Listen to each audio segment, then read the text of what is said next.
Welcome to a special crossover edition of Payment Pros and the Consumer Finance Podcast in our continuing series of point-of-sale finance issues. I'm Jason Cover, one of the hosts of the Payment Pros podcast, and today I'm joined by my colleagues Mark Furletti and Jeremy Sairsingh to discuss credit card rewards programs. Welcome aboard, Jeremy and Mark. Hello. Thanks. Before we jump into today's episode, let me remind you to visit and subscribe to all of our blogs at troutmanfinancialservices.com. And don't forget to check out our other podcasts on troutman.com/podcasts. We have episodes that focus on trends that drive enforcement activity, digital assets, consumer financial services, and more. Please make sure to subscribe to hear the latest episodes. With that said, let's move on to credit card reward programs. And Jeremy, you are maybe the expert I know on credit card rewards programs. I'm always amazed at your ability to reap the rewards of card reward programs. Maybe you could tell us a little bit about the types of reward programs out there. Sure. Just to kind of focus in on what we're going to be talking about today, we're really looking at reward programs that offer some form of return on spending with a credit card or a similar product that's used to make a purchase at the point of sale, with the rewards usually taking the form of redeemable points or cash back. But I should quickly say the world of loyalty programs is much broader than credit card rewards. As one example, and maybe this doesn't exist anymore, but you go to your local deli and you have a punch card and you get your 11th sandwich free. So you're earning it at a rate of 1/10 of a sandwich for every sandwich you consume. There's other large reward ecosystems linked to merchant affiliate programs. So say you want to buy a TV and you go to an airline's shopping portal, you click on the big box store's link, buy your TV, and if all goes smoothly, you'll earn points on your purchase in your airline miles account. Or maybe instead, or in addition to using an affiliate link, you use what's called a card linked offer, where you register your credit card with the issuer to earn bonus points or maybe cash back when you make a purchase. Say you buy that TV at the store's website or maybe at a brick and mortar location. Credit cards could also offer benefits that are arguably different than rewards. So many credit cards will offer hotel or airline loyalty status, maybe lounge access, travel insurance, credits for things like streaming services or dining, or maybe hotel night certificates or airline companion vouchers. These benefits can overlap with the spending-based rewards, such as maybe earning nights toward hotel loyalty status by hitting certain spending thresholds. But again, we're really focused on the rewards that offer a return on spending with the card, along with introductory offers when you first get the card, like sign-up bonuses. Jeremy, that all makes sense. Tell me a little bit more for cards in particular. What types of formats or programs do these often result in? There's three broad categories of rewards that a consumer might see within their credit card account when making purchases that earn rewards. So you have points-based systems. These are reward points that can be redeemed in a number of ways, maybe for previous card purchases, almost like a cashback type credit, as well as via transfers to hotel or airline or other loyalty programs. These are broadly usable points, and some issuers have extensive ecosystems for using and redeeming and earning these points. The second category is cashback, which is probably the most straightforward one for consumers, but even here there's a lot of variation, and we're increasingly seeing cards that offer cash in maybe less conventional forms like cryptocurrency. So these cards act like cashback cards, but the earned currency is not dollars and cents. And then the third category, which many of us are familiar with, are the more traditional travel and airline miles cards, where instead of the more general points-based systems in the first category, customers earn airline or hotel or other types of loyalty points when shopping with a co-branded card. And then at the end of the billing cycle, usually, although there's again variation here, at the end of the billing cycle, typically these points will be deposited in the external account, say with the hotel or with the airline loyalty program. Jeremy, I feel like I'm getting an email once a quarter from my card issuer talking about tiered systems or elevated rewards for certain types of purchases. How do those work, or how are those implemented? Sure. So a common feature across reward earning cards is tiered systems based on spending categories. So it's common for a card to have maybe a 1 times earning rate, so 1 point per dollar in general spending categories, but then say have 2 times or 3 times in maybe groceries or travel or airlines. And these multipliers can be significant in certain categories, especially for the more premium cards, which also happen to have the highest interchange fees. So we have to pay attention to what type of purchases we're making on any given day with any given card. And it's not always obvious from the consumer's point of view how a given purchase will code. Say if you're at a hotel and you go to the hotel's restaurant, well, that code is lodging or dining. Once I have earned points, you've schooled me repeatedly when I've talked to you about this, that you shouldn't just necessarily keep them in the cards ecosystem, but you could transfer to other types of ecosystems. It always strikes me as something like currency arbitrage out of the 1980s. And I'm always amazed how you do this. But could you tell us a little bit about how that works? A number of issuers have relationships with airlines or hotel chains, and this is really the first category of points I was talking about earlier. You'll earn points with the issuer, but then you have the option of transferring those points out to a particular airline or hotel chain. Sometimes there are transfer bonuses. So if normally points to airline A transfer at 1-to-1 from the issuer, maybe they'll be 1.5-to-1. Or I should say, or maybe they'll be 1-to-1.5. So you'll get 1,500 miles for every 1,000 points you transfer. Mark, Jeremy obviously is the master of the awards, but they must come from somewhere. Could you tell us how the card programs are funding all these various rewards? It can't be out of the goodness of their hearts. Sure, Jason. Generally speaking, there are no direct pass-through fees to the consumer for a rewards program. So you would never see that someone would say, a card issuer would ever say, like, here's a card and it has rewards and you must pay us a fee for us to give you rewards. Generally speaking, you don't see that. In terms of how issuers obtain economics in order to issue the rewards, there's not some one-to-one relationship between a particular source of revenue on a card and the issuance of, that funds the reward. So what you typically see is issuers taking the various elements of the economic of a card program and devoting some of those economics fund the rewards program. So what are kind of some key sources of economics? Well, one of them is interchange. And so interchange is the discount. That is when a card issuer, let's say a consumer goes out and spends $100 on their credit card, the card issuer may only provide the seller with $97.50. And the difference, the $2.50, is called interchange. And the issuer will require the consumer to pay the full $100. But since it's only paying out the $97.50, they get to pocket the $2.50 difference. That's called interchange. And a number of commentators believe that interchange is a very key component of paying for rewards. So much so that there's been this bill that has been repeatedly introduced in Congress called the Credit Card Competition Act that would regulate interchange fees.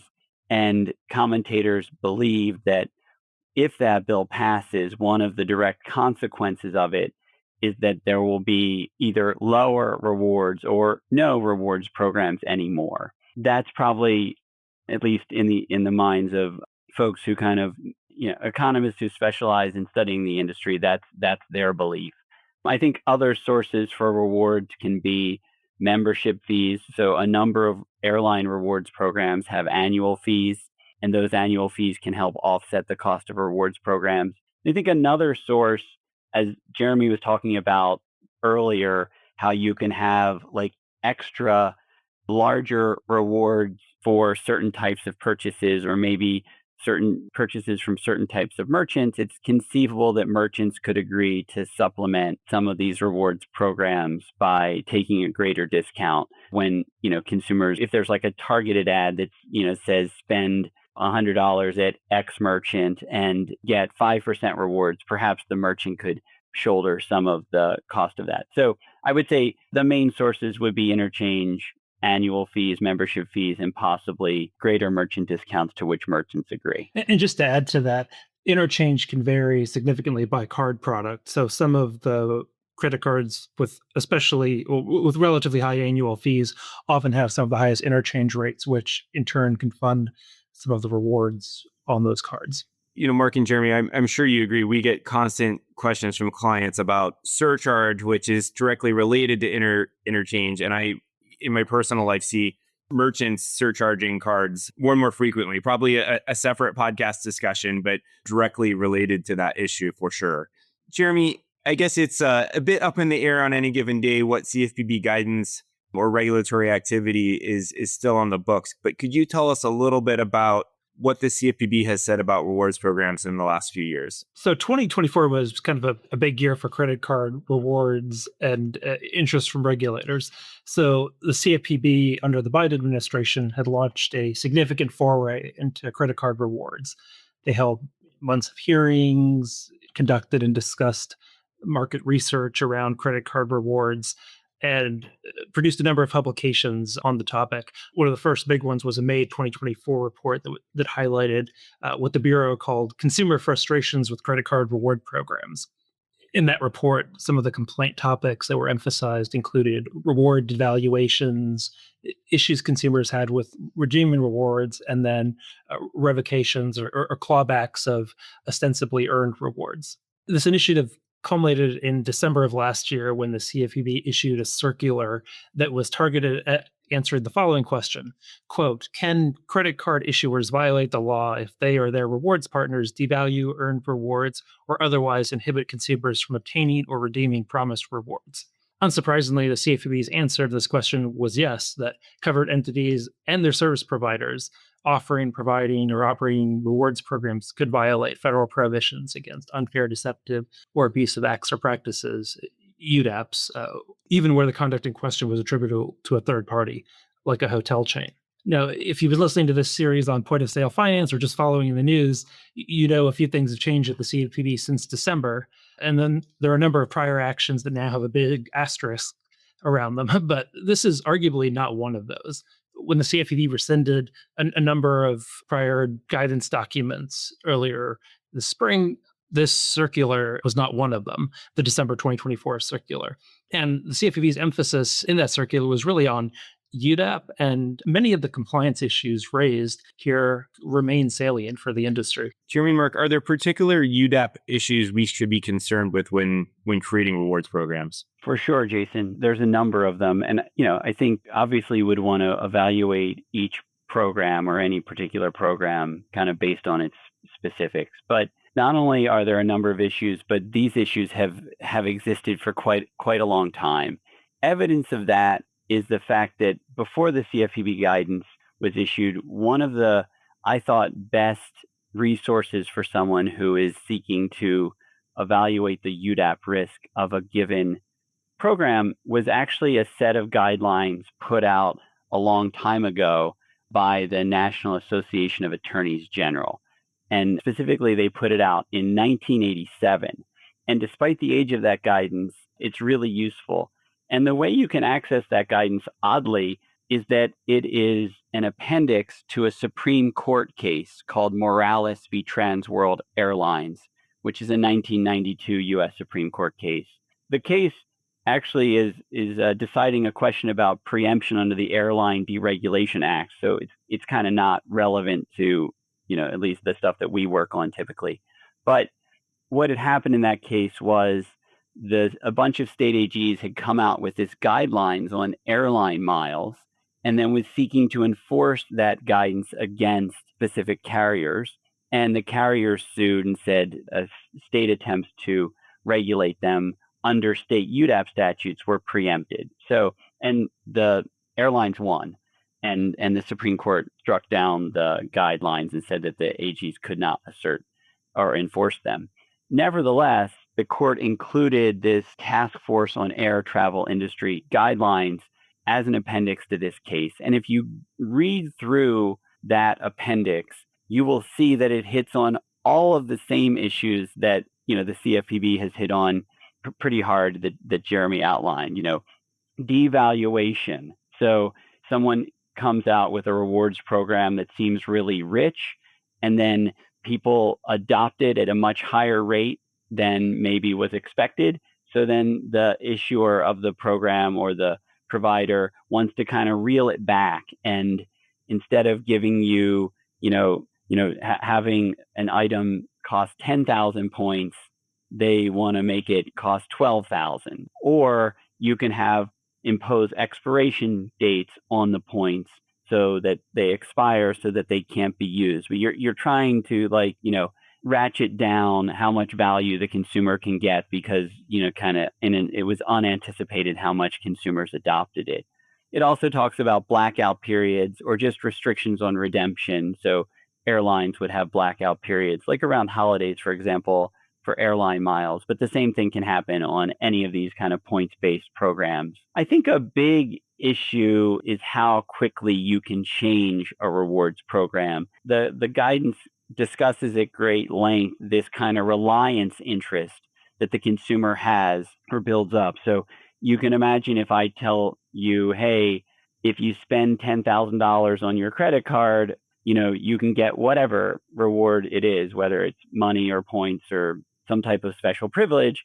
If you've been working on that all year and you're at like $9,000 and someone emails you and says, oh, forget about the 10,000 offer, it's now 15,000, you could see how the consumer has been relying on that, acting consistent with it, and now all of a sudden they would feel like the rug has been pulled out from under them. So ensuring that there is a long period of notice. And in fact, the NAG, National Association of Attorneys General guidance suggests that you should give people 1 year advance notice when you're making a change of that type. Now that may be rather long, but certainly some advance notice so that the consumer can have time to adjust their behavior in light of it. And then I think another key issue is clawbacks.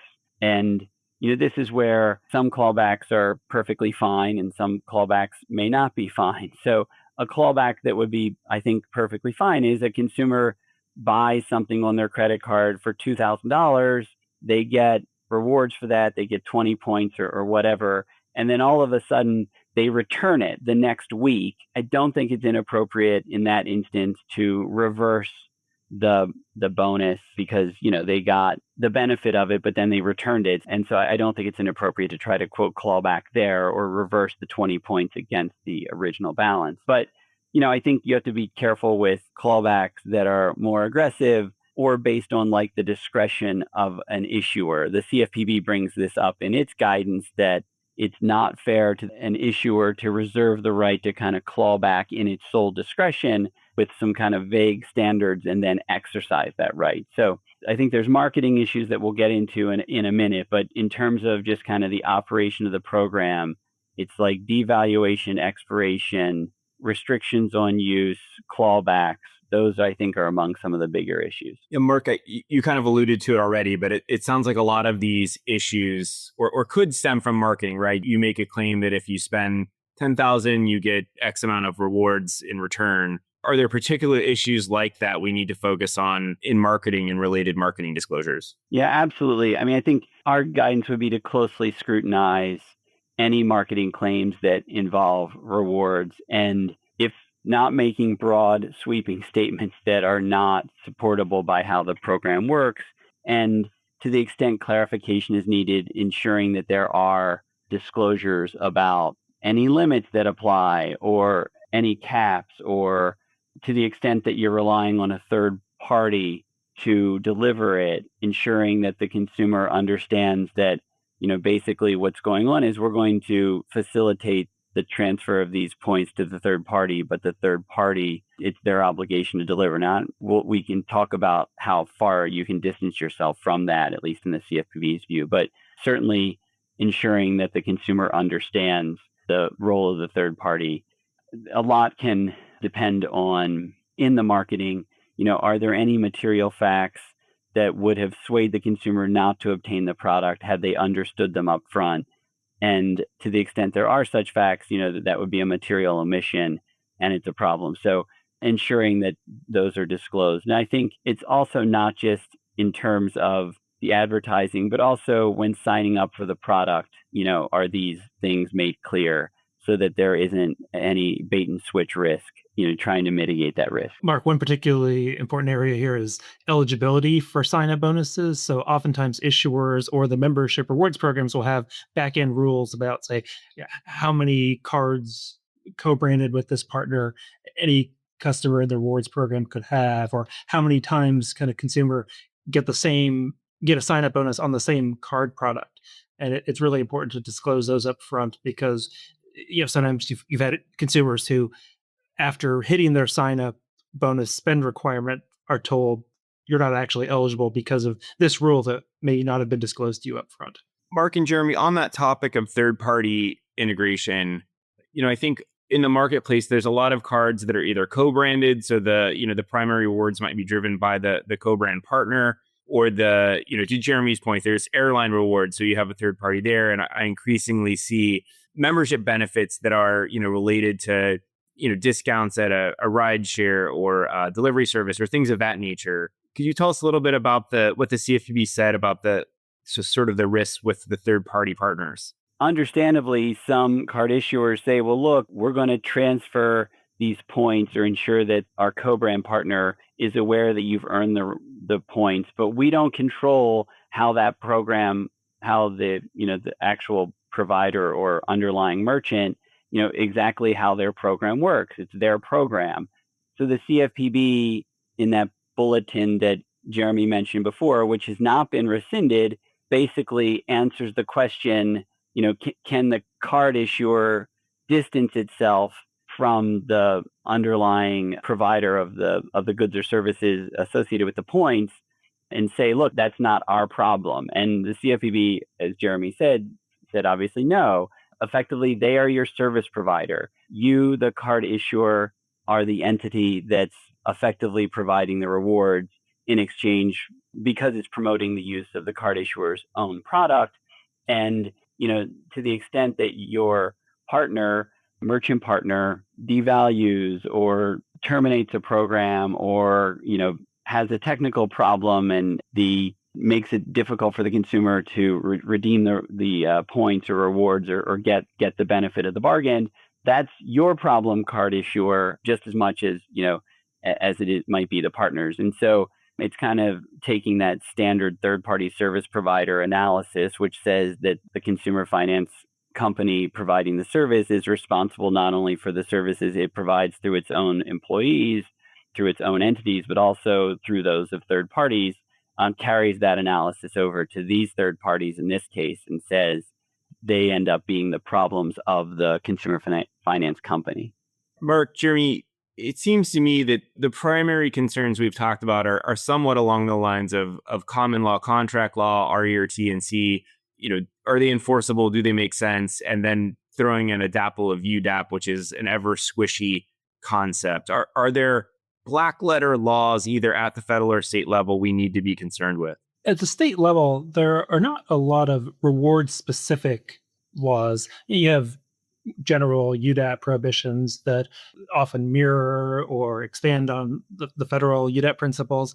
One exception, though, is New York, which has a credit card reward-specific law that was enacted in 2023. Now, the law largely tracks with the CFPB's focus on devaluations and program changes.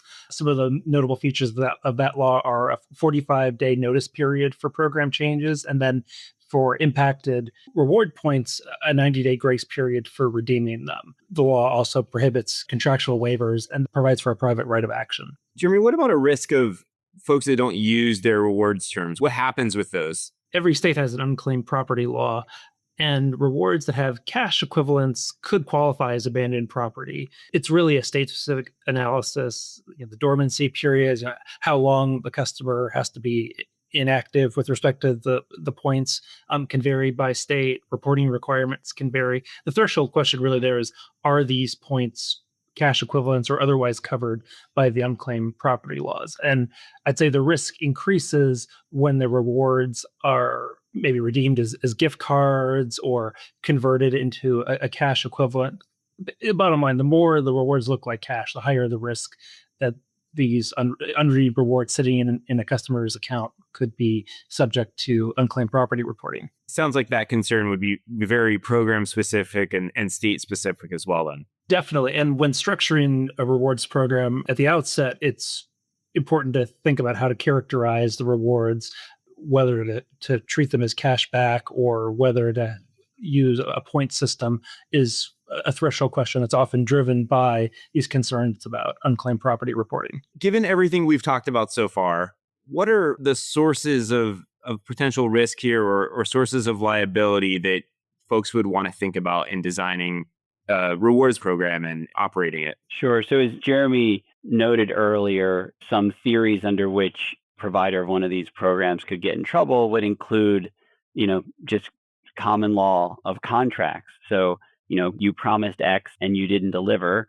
you breached a contract. Relatedly, the quasi-contractual theory of unjust enrichment. Hey, you got the consumer to do these things that you wanted them to do and you received the benefit of it, but then you, the issuer, received the benefit, but the consumer, that benefit caused you to be unjustly enriched. So, you could see a claim like that. You also have, as we've discussed repeatedly, kind of this big UDAP risk. In that Morales case I talked about, at least the state AGs, when they promulgated that guidance that got invalidated, it was pursuant to their state UDAP unfair, deceptive act or practice law. A number of those would have private rights of action. You could also see consumers bringing class actions with these types of claims against the provider. And, you could see individual actions. And then I think another real threat is, of course, you have lots of consumer complaints, and then the result is that a state AG or, a federal regulator comes in and asserts its UDAP authority. So, I think the CFPB risk is probably lower today than it was before, but, generally speaking, I think the state AG risk is remains, if not is higher than it was previously. And then the class action, if you don't have a solid arbitration provision with a class action waiver and some mass action countermeasures, I think you also have some exposure there. One note on those arbitration provisions too, there's been some bad developing case law on arbitration provisions in the context of open-end credit with open-end terms. So if you haven't checked up on that, something to take a look at. With that said, Mark and Jeremy, thank you so much for joining us today. Thank you, Jason. Thanks. And thank you to the audience for listening to today's episode. Don't forget to visit our blog at troutmanfinancialservices.com and subscribe so you can get the latest updates. Please make sure to also subscribe to this podcast via Apple Podcasts, Google Play, Stitcher, or whatever platform you use. We look forward to the next time. Copyright Troutman Pepperlock, LLP. These recorded materials are designed for educational purposes only. This podcast is not legal advice and does not create an attorney-client relationship. The views and opinions expressed in this podcast are solely those of the individual participants. Troutman does not make any representations or warranties, expressed or implied, regarding the contents of this podcast. Information on previous case results does not guarantee a similar future result. Users of this podcast may save and use the podcast only for personal or other non-commercial educational purposes. No other use, including without limitation, reproduction, retransmission, or editing of this podcast may be made without the prior written permission of Troutman Pepperlock. If you have any questions, please contact us at troutman.com.